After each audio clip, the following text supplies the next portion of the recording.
Just wanted to come on here real quick and respond to a comment that was left under a video where I was responding to another comment in which I was explaining how, as a Black Trump supporter, I get a lot of backlash specifically from my particular shade of people. And in that video, I was explaining to them how, even though both parties are complicit, the Democrat Party has been behind a lot of the legislation that has been behind the destruction of the Black community, and now all communities, okay, because now they're for illegal immigrants. But in that video, a comment was made saying how they flooded the Black communities in the 70s and 80s with crack cocaine. And this came right after the Civil Rights Act of the 60s. And this was done intentionally to keep the Black community back. Okay, because that's when you saw the decline of the family structure. You saw mass incarceration of men. You saw more kids being brought up in single parent households. And then, moreover, Gigi Margie left this comment saying, and the gangster music was to promote killings and gang life so that they could fill the private jails and the politicians got kickbacks. Now, I learned about that a little while ago, and that shocked me when I learned that they had the prisons on the stock market. Okay, and then they were actually getting paid for incarcerating people. And it makes sense because when you think about it, you got the prison system in place. When you make phone calls to your loved ones, that's money. When you go buy them commissary, that's money. Then you're getting them to go out in the fields and work and plant crops for free.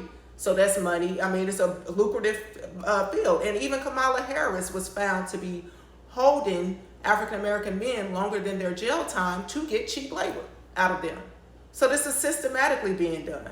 And we already know about the music. I remember back in the 80s and 90s when rap music was beginning to become, gangster rap music was beginning to become popular, how a lot of politicians were coming out crying about it. They would bring their CDs and destroy them, and, because they were saying how this music, could have negatively impact a generation of people. And look at what it did. It did just that. Just a few years back, you had Cardi B and Megan Thee Stallion. Their song WAP was #1 in this country. WAP stands for wet ass P, the lady part. And when I heard that, I just knew that this was, our nation as a whole has really come down to a whole new low. Because instead of promoting inspiration and love and unity, you're promoting vulgarity. You're promoting a lot of over-sexualized rhetoric, violent rhetoric, like she was saying with the gang killings. They listen to that drill music, a lot of them. They get that rap, that violence that causes you to go against your own. You both are being brought up in the same type of environment. You both have the same struggles. You both have the same misfortunes. But instead of you coming together to try to see how you can, work it out, they put this music out there to keep you going against each other. This is my block, and you don't own shit. Okay?